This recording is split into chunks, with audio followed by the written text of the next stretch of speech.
Este programa é livre para todos os públicos. De 24 ao 30. Mateus, capítulo 13, versos 24 ao 30. Jesus propôs-lhes outra parábola. O reino dos céus é semelhante a um homem que tinha semeado boa semente em seu campo. Na hora, porém, em que os homens repousavam, veio o seu inimigo, semeou joio no meio do trigo e partiu. O trigo cresceu e deu fruto, mas apareceu também o joio. Os servidores do pai da família vieram e disseram-lhe: Senhor, não semeaste bom trigo em teu campo? De onde vem, pois, o joio? Disse-lhes ele: Foi um inimigo que fez isso. Replicaram-lhe: Queres que vamos e o arranquemos? Não, disse ele. Arrancando o joio, arriscais a tirar também o trigo. Deixai-os crescer juntos, até a colheita. No tempo da colheita, direi aos ceifadores: arrancai primeiro o joio, e atai-o em feixes para o queimar. Recolhei depois o trigo no meu celeiro. Palavra da salvação. Esta palavra é muito própria, muito apropriada para um acampamento com o tema Famílias Restauradas. Nós temos aqui nessa parábola um roteiro de restauração da família, com elementos importantíssimos, que a gente precisa pedir ao Espírito Santo que nos ajude a perceber o que o Senhor está nos ensinando, principalmente por dois motivos.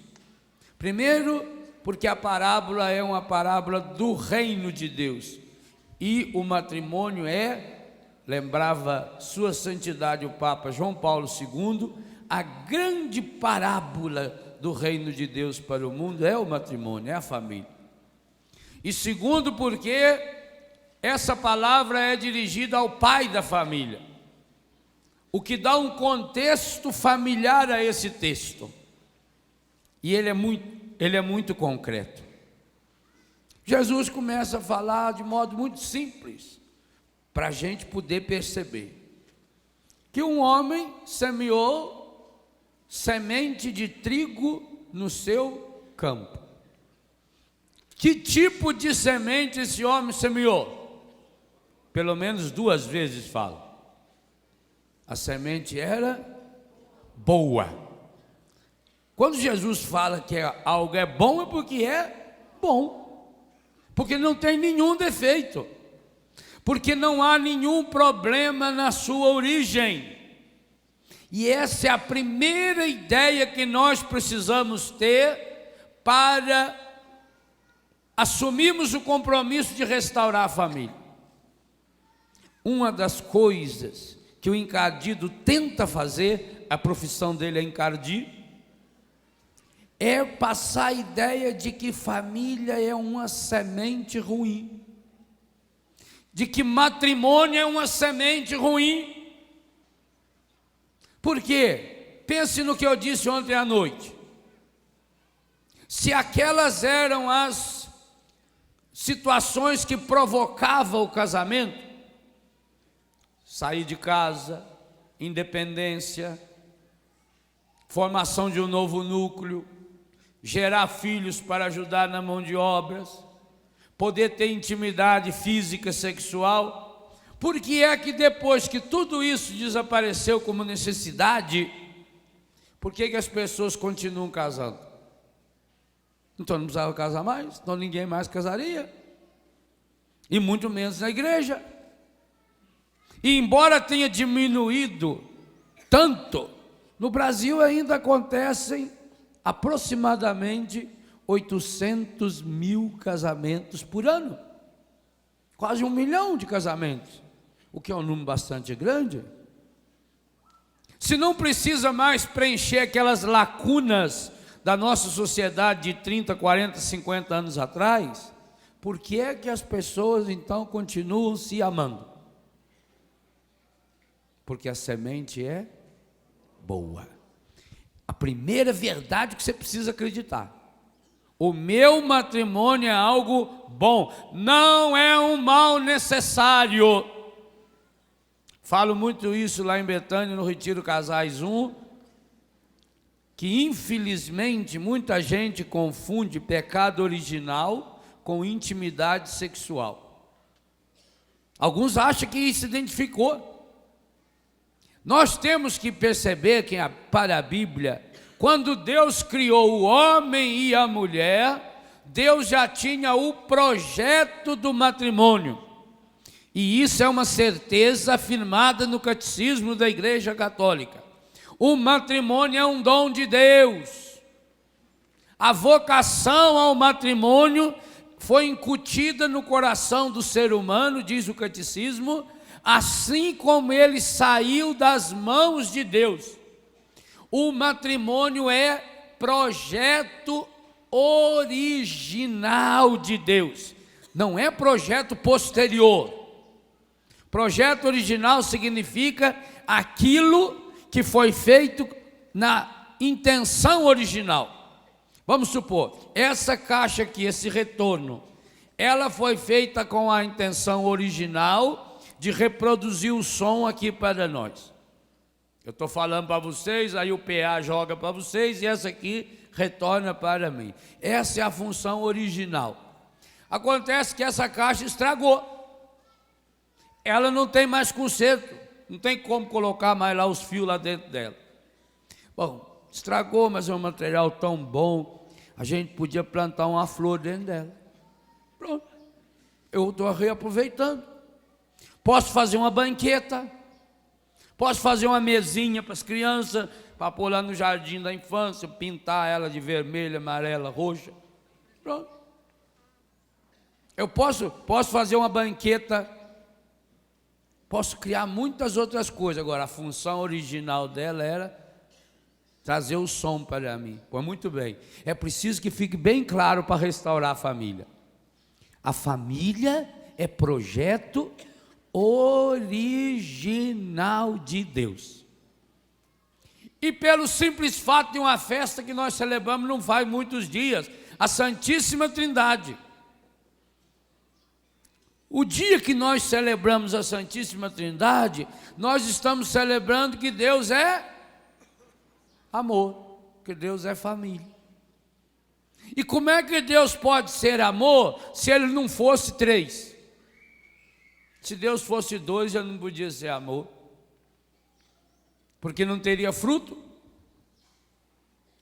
O amor exige alguém que ama, alguém que é amado, e o amor que une os dois. Todo amor é trindade.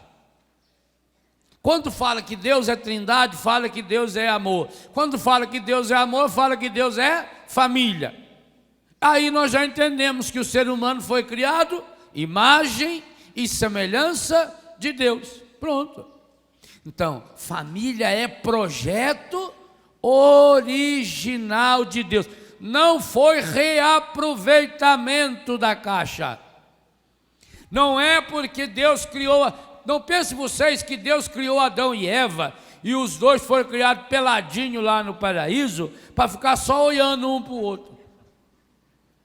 Deus já os criou com todos os recursos necessários E diz a Bíblia que o Adão gostou muito quando viu. Falou, agora sim. Agora o Senhor acertou em cheio. Era o que eu queria sem saber, porque não tinha. Eu via mesmo aí os casais de bicho, ficava imaginando. Bem que eu podia ter alguma coisa similar. O Senhor acertou. Essa é o meu número. Não está assim na Bíblia? O Adão ficou entusiasmadíssimo. Ele se interessou. A Eva era um espetáculo. Imagina, feita diante de Deus. Nem umbigo tinha. Aquela barriguinha era perfeita. Não tinha dobra nenhuma. Não é? Adão também devia ser muito bonito. Uma maravilha. Não pensem vocês que Deus fez o Adão e Eva perfeitinho, com todo o seu corpo masculino, a Eva com o corpo feminino, para eles ficarem brincando pelado no paraíso o resto da eternidade. Tem gente que pensa isso. Que aí o Adão, enquanto a Eva olhava a fruta, ele olhava outras coisas. E no momento de fraqueza, mas que exige muita força, o Adão recaiu. E ele e a Eva fizeram o serviço. Que absurdo! Quando perguntaram para Santo Tomás de Aquino, Tomás, será que Adão e Eva se uniram sexualmente no paraíso? Tomás pensou, ele é o maior teólogo que a igreja já teve. Pensou e disse, olha, se não se uniram, foi por falta de tempo. Mas, se uniram, foi a melhor de todas as vezes. Olha, Santo Tomás.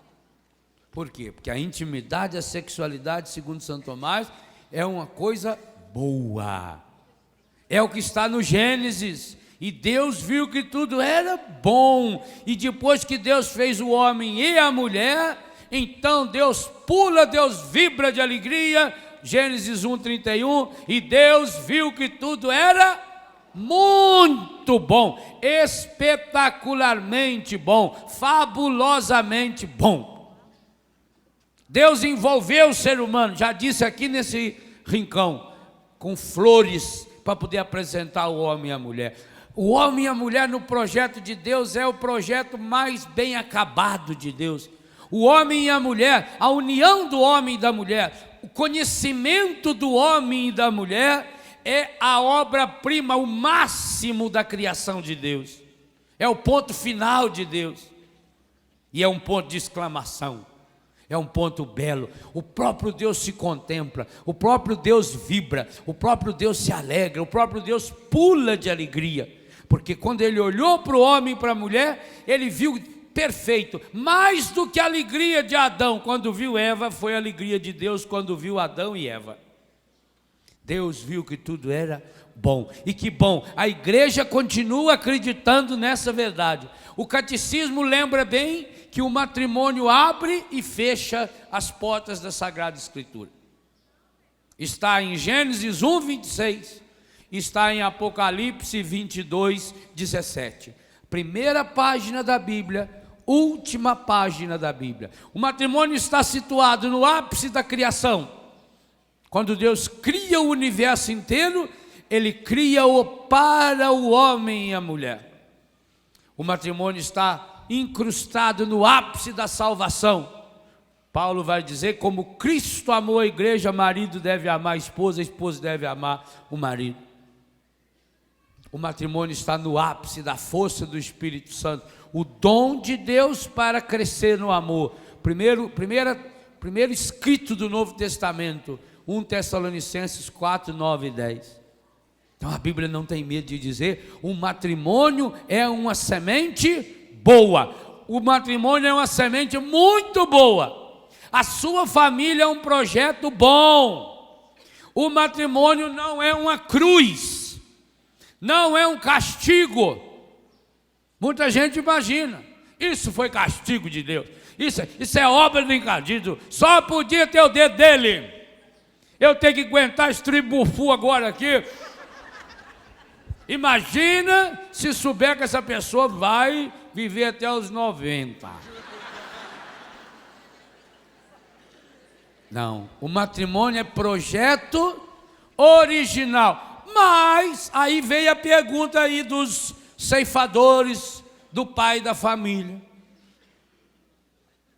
Se o Senhor semeou semente boa, se nós semeamos semente boa, como é que o Senhor explica o joio que nasceu no meio? Talvez você queira fazer essa pergunta para mim. Ah, Padre Léo, se o senhor conhecesse o meu marido, o senhor não falaria certas coisas. O que eu sofro com esse homem,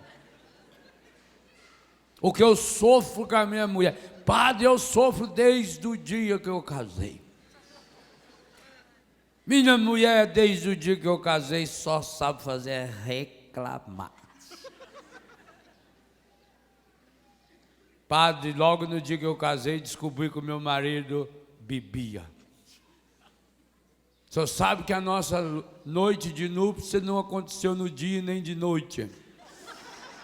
Foi uma semana depois, quando parou a ressaca dela. Porque na festa do casamento ele já me envergonhou. Ele brigou com meu pai. Ele ofendeu minha mãe. Uma sobrinha minha. O senhor acredita que o meu marido, no dia do casamento, estava olhando para uma sobrinha minha? Só porque ela estava com um vestido um pouco acima do umbigo. Ele estava olhando. O senhor não imagina o tanto que dói para uma mulher.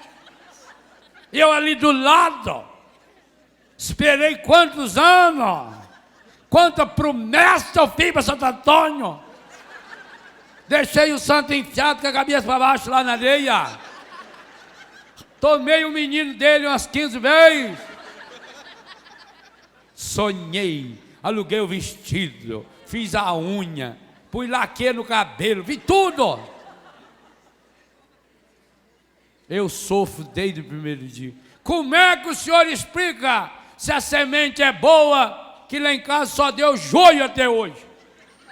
Meu marido é uma plantação de joio. Minha mulher é joio puro.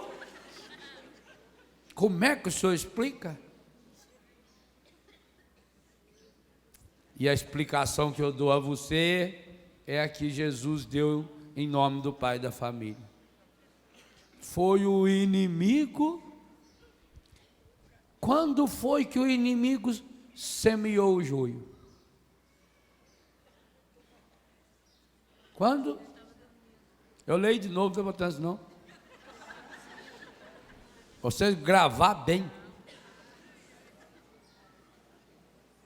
Na hora, porém, em que eles, homens e mulheres, repousava, veio o inimigo, semeou o joio no meio do trigo. Não foi do lado.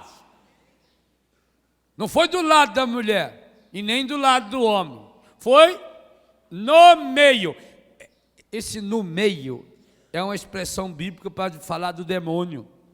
Porque Jesus disse, inclusive essa palavra é forte para os casais, está em Mateus 18, 19 e 20. Quando 2 ou mais se reúnem em meu nome, eu estou no meio. Por isso o sonho do demônio também é viver no meio do casal. Daí que diabolos significa aquele que se atravessa pelo meio, aquele que bota uma barreira, aquele que se introduz entre os dois. Então observa aí, veio o inimigo e semeou no meio, porque semeando no meio, acaba fazendo com que aquilo se torne a lupa. Olha a lupa da capa do livro. Aqui, ó. Quando eu boto a lupa para olhar o meu marido, eu vou ver com detalhes melhor a beleza dele. Mas vou ver também a feiura. Um dia eu levei um susto num hotel. Tinha um espelho redondo assim no lado para a gente fazer barba. E eu estava ali fazendo, de repente eu ouvi que tinha um botãozinho, um fio atrás do espelho. Eu liguei. Quando eu liguei, acendeu uma luz dentro do espelho. Falei, misericórdia, o tanto que eu sou feio. É melhor apagar isso, a gente se olhar de longe, né?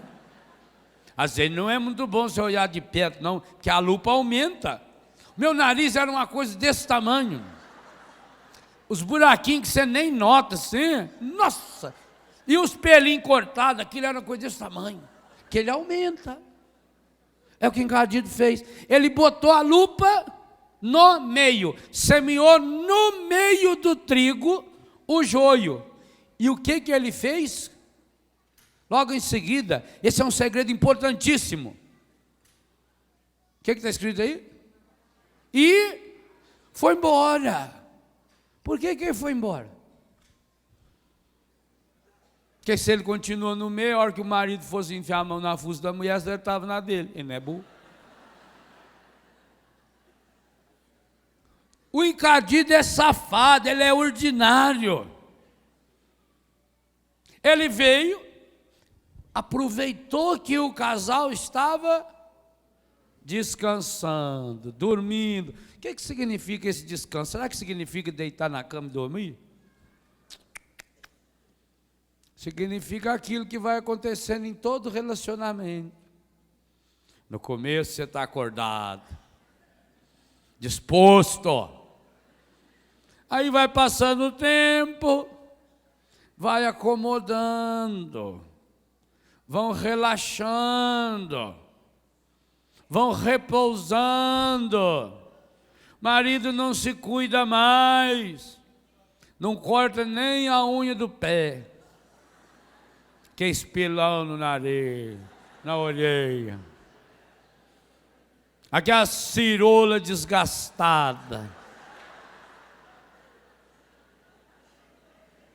Mulher também não se cuida mais. Aquela calçola. Com alfinete do lado assim. Aquelas alfinetes de cabeça. Ah, coisa medonha. Às vezes a gente passa assim na rua e vê no varal. Nossa Senhora. Portugal é muito comum isso aí. Portugal é quando a gente sobe lá no mosteiro. Não, no Castelo de São Jorge. Aquele bairro lá, o bairro mais antigo de Lisboa. Você vê aquelas roupas penduradas no varal. Tem cada uma. Os negócios desse tamanho assim. Um sutiã com as armações de arame por baixo. Alguns põem arame, outros põem ferro, cimento armado já. Coisa horrorosa. Nossa Senhora, velho. Eu louvo tanto o Senhor essas horas. Nossa! Obrigado, Pai. Como a igreja é sábia, não? É muito feio demais. Não se cuida mais. Vai relaxando. Quem ama, cuida. O encardido aproveita esse soninho, esse descuido e põe ali. Aí a pessoa, você imagina, já está escangalhado. Quando o outro acorda, quando chega, olha, ainda tem uma lupa aqui. Quando você casou, parece que a sua mulher não tinha nem bigode. Agora ela está com uns pelão aqui assim. Tem uma birruga aqui assim que está com aquele pelão. Aquilo pode usar para afinar violão. Dom, dom, dom, dom. Parece que não era tão desajeitado. Seu marido parece que não era tão feio assim. É, porque dormiu no ponto, cochilou, o cachimbo cai. O matrimônio, sendo uma realidade dinâmica, e eu cito aqui no livro um pensamento do Papa João Paulo II, a Familiares Consórcio número 56, o matrimônio é uma realidade dinâmica que se realiza dia a dia. Vocês jamais deveriam dizer que se casaram no dia tal do ano tal. Ou vocês estejam se casando hoje, ou não vai ter matrimônio na vida de vocês. O dia do matrimônio de vocês é hoje. Hoje você vai ter que grudar na mão dela e falar: eu te recebo por minha mulher. Te prometo ser fiel. Talvez seja dolorido falar, mas fala. Na alegria, na tristeza, na saúde, na doença, na penúria, na fartura. Amando você, respeitando você, todos os dias. Pode dar uma pausa. Mas hoje você vai ter que fazer. É dinâmica. Porque o dia que você não fizer isso na prática, é o dia que o encardido entra e semeia aí no meio de vocês dois o joio. E o joio tem uma característica muito terrível. Nós aqui no Brasil não conhecemos muito, que essa é uma praga que não tem muito aqui nos trigais. Isso dá muito nos trigais, principalmente da região da Terra Santa. O joio é uma planta muito parecida com o trigo. Muito semelhante. Quem não conhece acha que é tudo trigo. Olha, beleza, né, velho? Tá maravilha esse trigal de joio, tá lotado, né? É, lotado de joio. Quem não conhece? O encardido faz exatamente isso, ele pega joio, quer dizer, ele pega aquilo que tem aparência de matrimônio. Ele é sábio, ele é anjo. Ele vai, como ele colocou o joio no meio, ele conhece vocês, ele sabe o que você gosta, e também sabe o que você não gosta. E como você foi relaxando, observe o contexto dessa parábola e compare com o capítulo 2 de São João, quando nas bodas de Caná, lugar que Jesus transformou o casamento em sacramento. Nós ainda vamos retomar esse tema. No final da parábola, o chefe dos serventes diz para o noivo: parabéns, é costume servir primeiro o vinho bom, depois, quando os convidados já estão embriagados, serviu o menos bom. Você guardou o vinho bom até agora. Ali nós entendemos que Jesus estava falando de sacramento do matrimônio. No matrimônio é assim.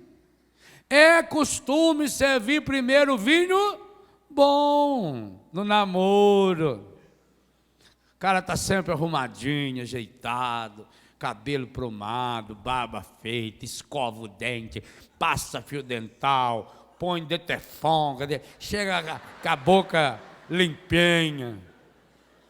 A menina arruma, raspa o sobaco, né? Põe batom, põe perfume, o cabelo, e arruma, e olha 600 vezes no espelho para ver se está bonita. É o vinho bom. Começo de casado também, aquela beleza, amor, querido. Beijinho para lá, beijinho para cá. Uma atividade intensa dentro do lar. Um cuidado, carinho, né? Dorme abraçadinho, assim, apertado, cheirando o cangote. Depois, vai relaxando. Já é um dia que atrasa. Já é, como é que é? Hein? Já chega uma hora mais tarde, né? Vai devagarinho. Já não fala mais meu amor. Agora já é meu amo, sim senhor. Do meu amor para o meu amo é pequenininha a passagem.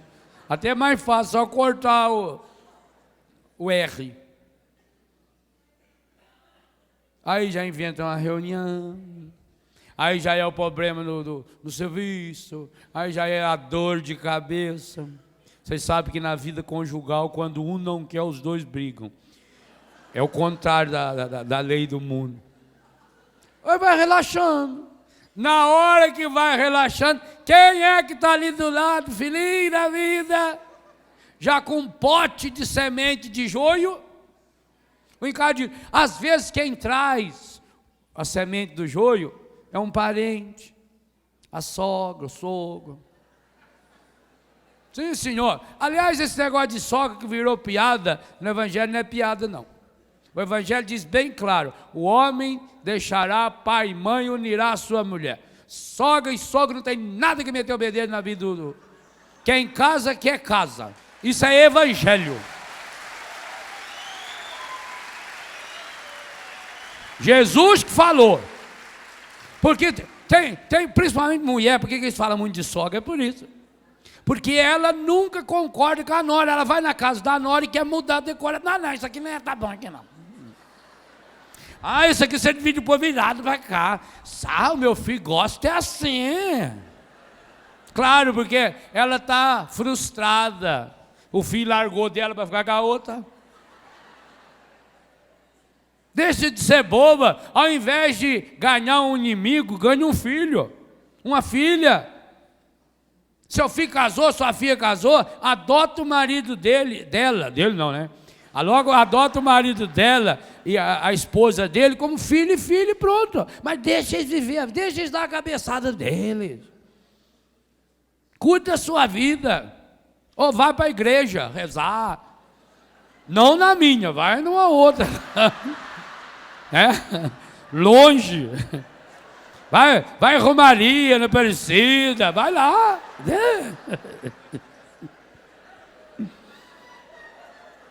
Quando tiver o encontro das velhas lá em Lavrinhas com o Nelsinho, vai lá. Fica uma semana lá com ele, né? Ele é bom para ouvir, já tem prática há muitos anos. Nossa! Né?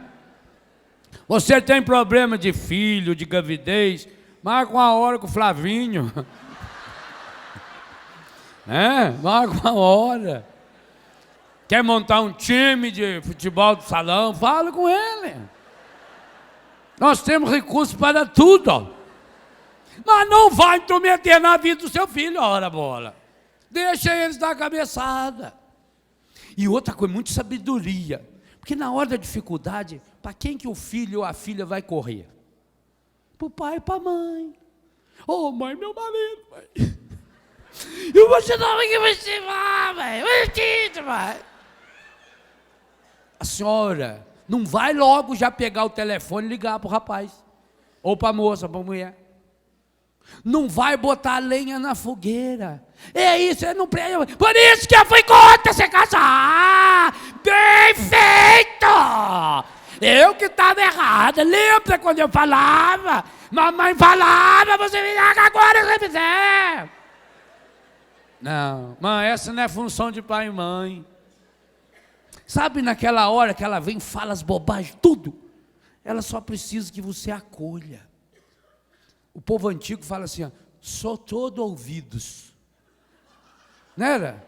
Eu gosto dessa expressão, porque primeiro parecia que era errada. Como é que eu posso ser todo ouvidos?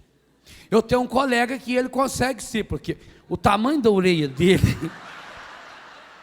se olhar de lado, você só vê a orelha, aquilo.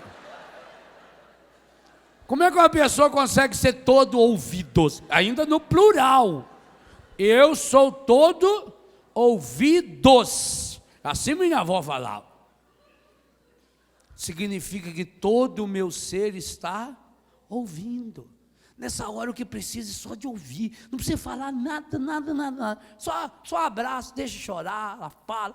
Porque os antigos já diziam, em briga de marido e mulher ninguém deve meter a colher, nem o garfo, nem a faca, nem mais nada. Porque depois com meia palavra eles se acertam. Às vezes nem a palavra, basta um olhar. Os dois já estão lá de novo, me beija, abraça. Mas o que a senhora falou na hora da raiva para o seu genro, ele não vai esquecer. Falei, mas sua mãe ofende. Não, mas porque eu não gosto daquela velha. Aí começa a briga de novo. Quando o seu filho te procura, sua filha, ou tem casos que é o genro que procura. Não toma partido, não diga você está certo, você está errado. Não, nessa hora a pessoa nem escuta isso. Nessa hora a pessoa só precisa de um ouvido. Não, que você seja toda ouvidos, que você seja todo ouvido. Deixa eu falar, a pessoa fala. No que ela vai falando, isso aí é igual uma inflamação. O que você vai espremendo, vai saindo o pus, já dói na hora um pouquinho, mas já vai aliviando, pronto, passa. Agora, quando você deixa o veneno da abelha dói mais do que a picada. Já notou? A abelha vem dar uma picadinha de nada em você. Mas quando ela larga o veneno, meu Deus, incha, demora. Tem gente que precisa ir para o hospital, tem gente que tem diarreia, mata, morre. Porque o veneno que fica é pior. Então, quando você fala, quando você rebate, pronto, você está alimentando veneno. Deixa a pessoa falar, deixa ela se abrir. Ela chora, ela descabela, ela fala que vai matar o marido. Todo mundo na hora da raiva já matou. Quantos que você já não matou na hora da raiva? Inclusive sua mãe, seu pai. Fala que mata, que isso, eu largo dele, não sei que eu estava, eu quero meter um par de chifre na testa dele, que vai ter. Tem um vizinho meu lá mesmo que está meio interessado. Deixa falar, não tenta consertar, não tenta descobrir quem é o vizinho, não, que isso aí é na hora da raiva a pessoa fala, todo mundo é igual, todos nós somos iguais. Na hora da raiva fala o que não deve. E aliás, é bom que fala mesmo. É bom achar alguém diante de quem eu posso falar minhas raivas. Porque raiva que não é falada, tem um capítulo especial sobre isso no Famílias Restauradas. Raiva que não é falada, vira veneno dentro da pessoa. Vai remoendo. E aí, se não sai na fala, sai numa doença na perna, doença na coluna, doença no estômago, doença sexual, desequilíbrio, nervosismo, raiva, ódio, tristeza, angústia, câncer. Chega não, é daí para cima, minha filha. Você tem marido? Então, aí você não sabe. Eu também não tenho não, mas eu tenho uma moção de colega que tem. E por causa de ser padre, né, às vezes a gente tem que ser todo ouvido sem querer. Tem vezes que a gente não queria ser nem meio ouvido. A gente queria ser surdo. Mas fazer o quê? Então a pessoa vem falar com você, deixa falar, põe a mão na cabeça, ou põe a cabeça dela no colo assim, deixa falar, fala, não põe lenha na fogueira, porque senão você vai ser instrumento do encardido para levar semente de joio. Já pensou que tristeza para a senhora? O dia que a senhora descobrir que quem destruiu o casamento de sua filha foi a senhora? Mas eu só queria ajudar. De boas intenções, o inferno está cheio. A maior ajuda é deixar que o evangelho aconteça na vida deles. Quem casa, quer casa. Homem e mulher. E se o seu filho e sua filha não estão querendo deixar a casa para casar, aqui para eles. Então que não casa. Esse negócio de trazer filho para morar dentro de casa está errado. Um casamento que você traga o filho ou a filha para morar dentro da sua casa, um dos dois casamentos vai se estragar, ou deles ou o seu. Isso é bobagem. Porque cada pessoa, apesar de ser igual, cada um tem as suas diferenças, tem o seu jeito. E outra, o jovem casal que não tem uma casa para morar, eles não têm liberdade. Eles precisam ter liberdade, inclusive liberdade para mostrar as fraquezas, porque senão eles ficam lá 5 anos morando com o sogro e com a sogra. Durante aqueles 5 anos, parece que o sogro e a sogra estão vigiando o tempo todo, o pai e a mãe. Então eles vão amenizando, eles não discutem, só baixinha, né? E finge, levanta, bom dia, minha sogra, tudo bem com a senhora? Bom dia, dormiu bem? Dormi com uma maravilha, graças a senhora. Até os outros barulhos tem que ser mais com calma, tudo tem que ser, porque senão escuta do lado, né? E às vezes tem a sensação, um colega meu me contava, que a sogra ia escutar na porta. Que parecia que tinha o pezinho da velha. Eu falei, eu tô achando que é chinelinho que vai arrastando. É ela. Mas não é. Pior que era mesmo, a velha era danada. Então fica lá 5 anos de casado. Aí conseguiram comprar o apartamentozinho, ou alugar, ou fazer a casinha, ótimo. Aí vão morar junto. Só que agora não tem mais o entusiasmo do início, que já passou. E os problemas virão à tona. Por isso que muitos casais, depois que fizeram a casa, se separaram pouco tempo depois. Quantos casos você conhece assim? Exatamente por isso. Porque enrolou tanto tempo, aí foi diminuindo o entusiasmo inicial e só sobrou o problema. Aquele grito atravessado na garganta é a primeira coisa que o marido quer fazer, ou a mulher quer fazer. Inconscientemente, não é que isso é planejado, não. Inconscientemente. O pai e a mãe, o sogro e a sogra, que ajudaram tanto acolhendo-os em casa, acabou com o casamento deles. E é claro que não vão ter sabedoria para reconhecer isso. Porque vão dizer, pelo menos quando estava lá em casa, estava... Foi sair lá não devia ter. Por isso que eu não queria que ela fosse. Eu torci para demorar a casa. Como o ser humano se apega. Então, cuidado. Quando o filho, quando a filha, quando a nora, o genro vem desabafar com você, ele está só desabafando. Deixa desabafar. No desabafo a pessoa fala bobagem. No desabafo a pessoa externaliza tudo, coisa que está lá 10, 20 anos. Às vezes até está desabafando problema seu mesmo. Dificuldade de relacionamento com você, que acabou aparecendo. Tem gente que tem dificuldade no relacionamento em casa, com o pai, com a mãe, com os irmãos, mas essa dificuldade só vai aparecer lá no casamento. Às vezes o que está falando do marido ou da mulher, na verdade é uma mágoa que tem do próprio pai e da mãe, por isso veio aí para desabafar. Então deixa desabafar, mãe tem que servir para isso também, pai tem que servir para isso. Aliás, eu escrevo isso no Famílias Restauradas.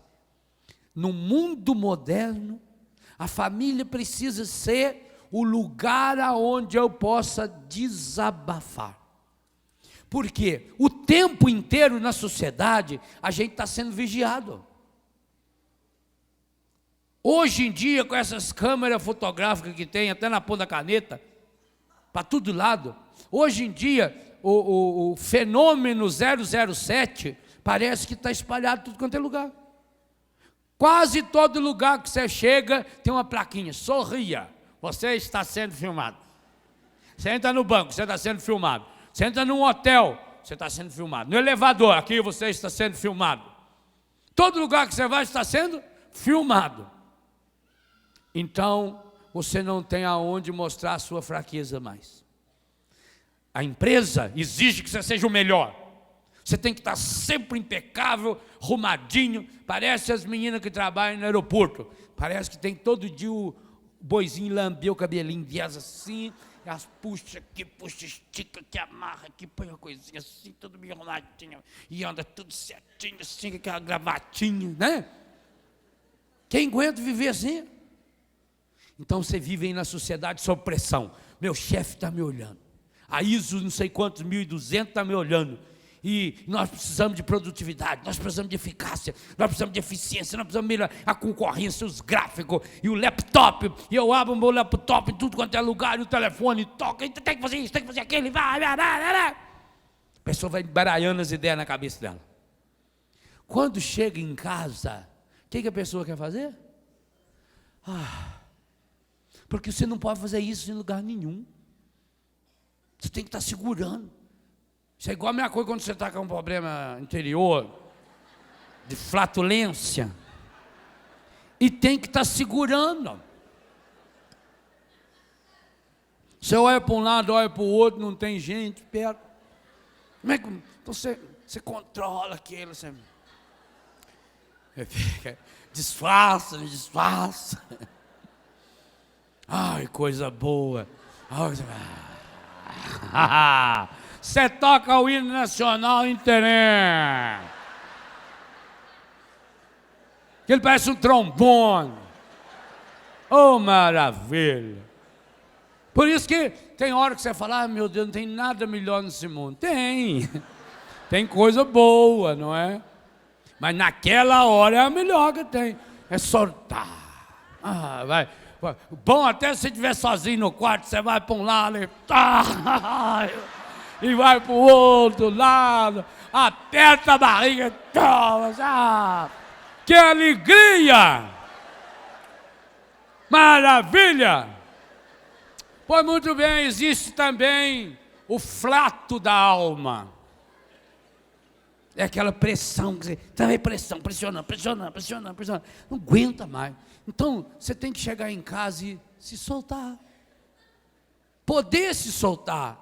Poder arriar lá.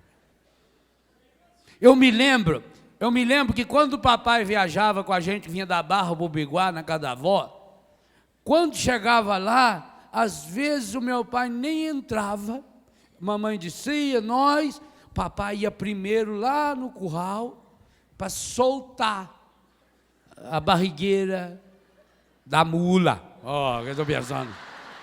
Porque nós ia de charrete, de bagageira. E tem que apertar bem, não é? Para pôr lá aquelas tranqueiras. A preocupação do meu pai em soltar. E aí quando soltava, você via os pelinhos da mula aqui, aquilo estava amassadinho, porque ela fez força na subida, né? Aquilo foi pressionando, tem que soltar. Qualquer homem que tinha cavalo, ele entrava num bar, por exemplo, se ele ia lá tomar uma cachaça ou bater um papo, ele ia lá e fofava a barrigueira do cavalo. Não vai deixar o cavalo o tempo todo.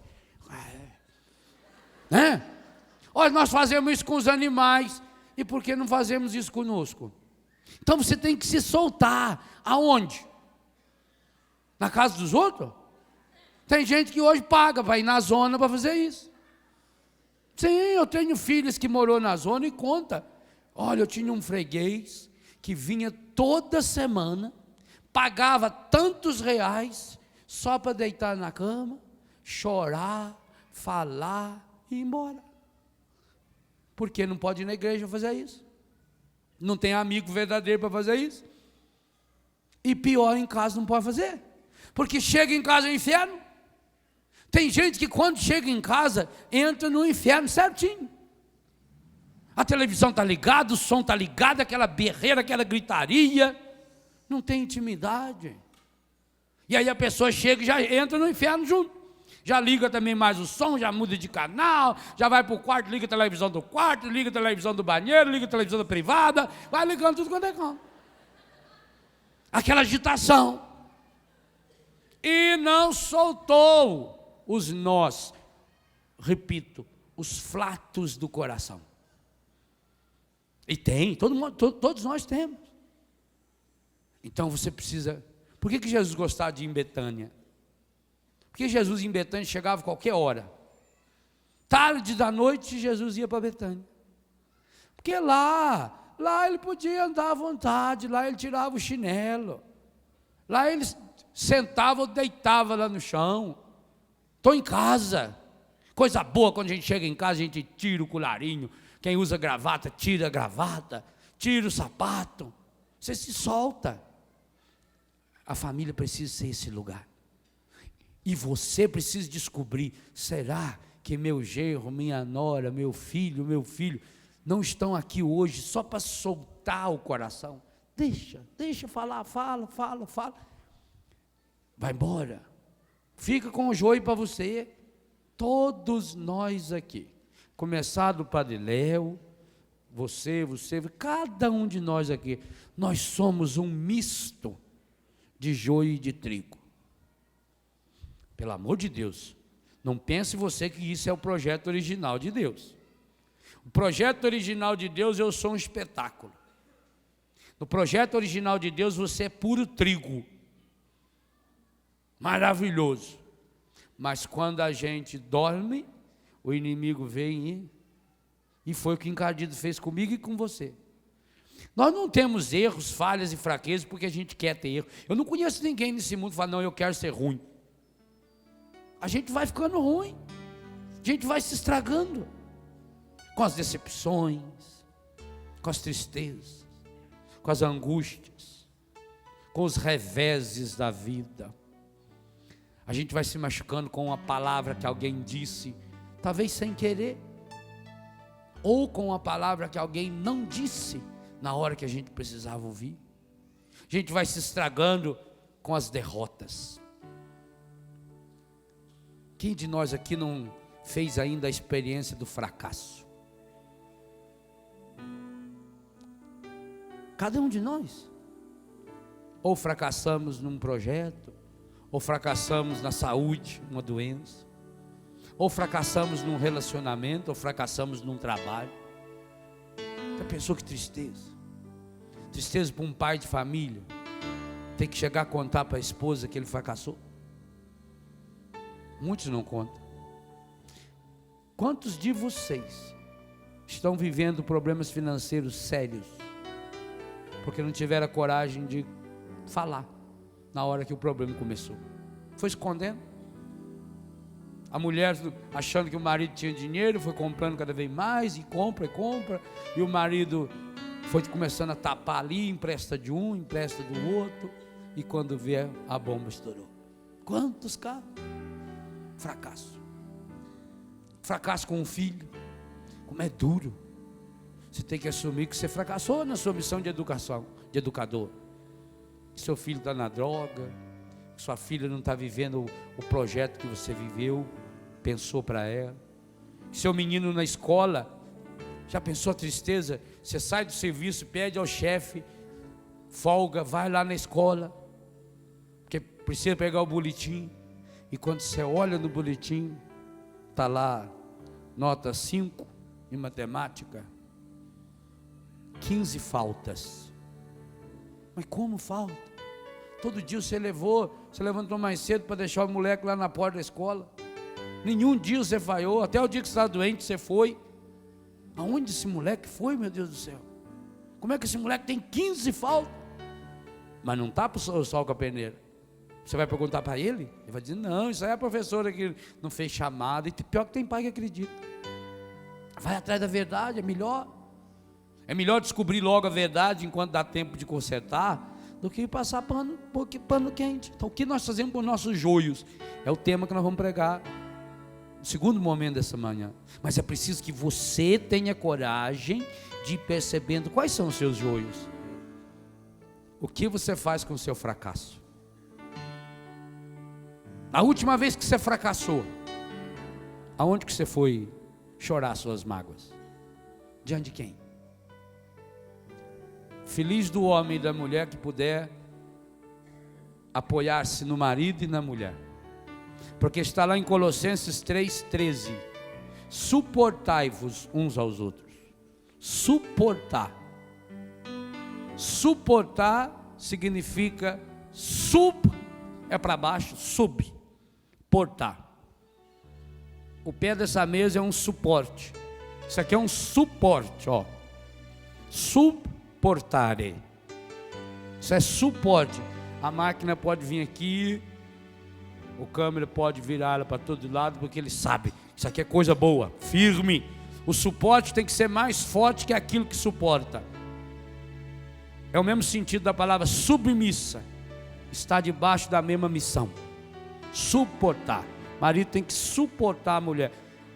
Tem hora que você precisa de uma bengala, de uma muleta, mas tem hora que você precisa de um suporte para valer, que aguente firme, porque o seu peso está muito grande, o problema é muito, e aquilo veio, você precisa, você está caído.